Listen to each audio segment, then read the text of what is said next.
کا میں واقعہ پڑھ رہا تھا کہ بنی اسرائیل جب فرعون سے نجات پائی نا، جیسے بنی اسرائیل وہ فرعون اپنے آپ کو خدا کہتا تھا، تو حضرت موسیٰ علیہ السلام نے تبلیغ شروع کر دی کہ خدا ایک ہے، قل هو اللہ احد اللہ الصمد، اللہ ایک ہے، کوئی اور الہ نہیں ہے۔ تو فرعون جو ہے نا ان سے لڑنے لگا، مسلمانوں سے لڑنے لگا۔ حضرت موسیٰ علیہ السلام جو ہے نا ان سے جب نکلے آگے تو سمندر جو ہے نا کھل گیا، سمندر کھل کے حضرت موسیٰ علیہ السلام کی قوم نکل گئی اور وہ فرعون آ کر اس میں غرق ہو گیا۔ اس کے بعد جب بنی اسرائیل والوں کو نجات ملی، پھر انہوں نے کیا کیا کہ آگے جا کر موسیٰ علیہ السلام جب کوہ طور پر جاتے 40 دن کے لیے موسیٰ علیہ السلام کوہ طور پر گئے اللہ تعالیٰ کی عبادت کرنے کے لیے، وہاں سے فرعون سے تو ان کو نجات مل گئی۔ اب انہوں نے کیا کیا کہ موسیٰ علیہ السلام گئے طور پر عبادت کرنے کے لیے، اور پیچھے اس قوم نے کیا کیا، بچڑے کی عبادت کرنا شروع کر دی۔ ایک گائے کے بچڑے کو اپنا معبود سمجھنے لگے، اللہ سمجھنے لگے، اس کی عبادت کرنے لگے۔ حضرت ہارون علیہ السلام نے بڑا سمجھایا لیکن نہیں سمجھے۔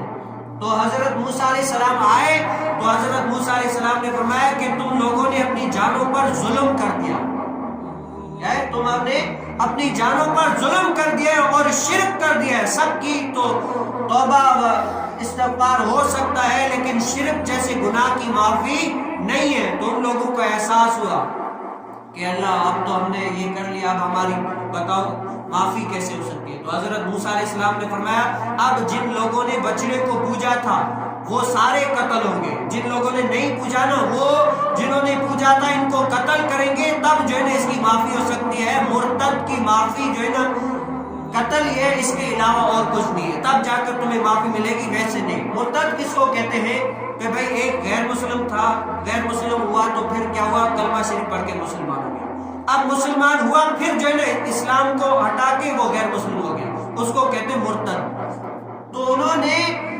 بچڑے کی عبادت کرنا شروع کر دی۔ تو موسیٰ علیہ السلام نے کہا کہ اب تم لوگ کی سزا جو ہے نا وہ قتل ہے، جب تک تم لوگ قتل نہیں ہوں گے تب تک تم لوگ کو معافی نہیں ملے گی۔ تو وہ لوگ اپنی غلطی پر شرمندہ ہوئے اور صبح سے لے کر شام تک 70,000 بندے جو ہے نا قتل ہو گئے، 70,000 بندوں کی جو ہے نا گردنیں اڑا دی گئی۔ پھر حضرت موسیٰ علیہ السلام حضرت ہارون علیہ السلام گڑ گڑا کر رونے لگے کہ اللہ معاف کر دے، اللہ معاف کر دے۔ تو اللہ تعالیٰ نے اپنے نبیوں کے توسل سے باقیوں کو جو ہے نا بخش دیا۔ اللہ تعالیٰ نے فرمایا جو قتل ہوئے وہ شہید ہیں اور جو بچ گئے ان کو میں نے بخش دیا، دونوں جنتی ہیں۔ اب اس کے بعد انہوں نے کیا کیا، اس کے بعد اور بھی معاملات کے ساتھ اللہ عز و جل کے نبی کو کہنے لگے کہ اے موسیٰ اللہ عز و جل سے کوئی ایسی کتاب مانگے کہ اللہ تعالیٰ ہمیں کتاب دے جس میں دین اسلام کے احکام ہو، شرعی احکام ہو، شریعت کیا کہتی ہے، طریقت کیا کہتی ہے، شرعی اعتبار سے ہم جو ہے نا اس کتاب کو پڑھ سکیں۔ تو آپ کیا کریں، وہ کتاب اللہ عز و جل کی طرف سے لائیں۔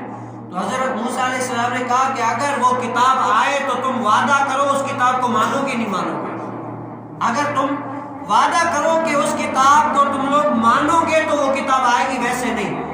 تو بنی اسرائیل کے تمام لوگوں نے وعدہ کیا کہ اے موسیٰ ہم اس کتاب کو مانیں گے، آپ وہ کتاب رب کی طرف سے لائیں۔ تو حضرت موسیٰ علیہ السلام پر توریت نازل ہوئی، توریت نازل ہوئی۔ تو بنی اسرائیل نے کیا کیا، وعدہ توڑ دیا۔ پہلے تو کہا کہ خود ہی کہا کہ اے موسیٰ کوئی کتاب لائیں جن پر ہم شرعی احکام واضح ہو سکے، اس پر عمل کر سکیں۔ جب توریت نازل ہوئی تو انہوں نے کیا کیا، اس کتاب کو ماننے سے انکار کر دیا۔ تو حضرت موسیٰ علیہ السلام کو آپ کو پتہ ہے حضرت موسیٰ علیہ السلام جلالی ہے، حضرت موسیٰ علیہ السلام جلالی ہے، جلالی نبی ہے، اور حضرت موسیٰ علیہ السلام کو بھی جلال آیا۔ تو اس کے بعد حضرت جبرائیل علیہ السلام نے کیا کیا، جن لوگوں نے توریت کا انکار کیا تھا وہ طور پہاڑ جو ہے نا ان کے سروں کے اوپر ہوا میں معلق کر دیا، جیسے یہ سر ہے اس کے سر کے اوپر جو ہے نا طور پہاڑ ہوا میں معلق کر دیا۔ اللہ جل تو ہر چاہے جو چاہے کر سکتا ہے نا، اللہ جل ہر شے پر قادر ہے نا۔ تو اللہ تعالیٰ نے ان کے سروں پر کوئی طور پہاڑ کو معلق کر دیا۔ اب کہا کہ جو ہے نا زبردستی طور پر تمہیں یہ کتاب ماننی پڑے گی، اگر نہیں مانو گے تو یہ طور پہاڑ تمہارے اوپر گرے گا اور تم ریزہ ریزہ ہو جاؤ گے۔ زبردستی طور پر ان کو یہ کتاب ماننی پڑی۔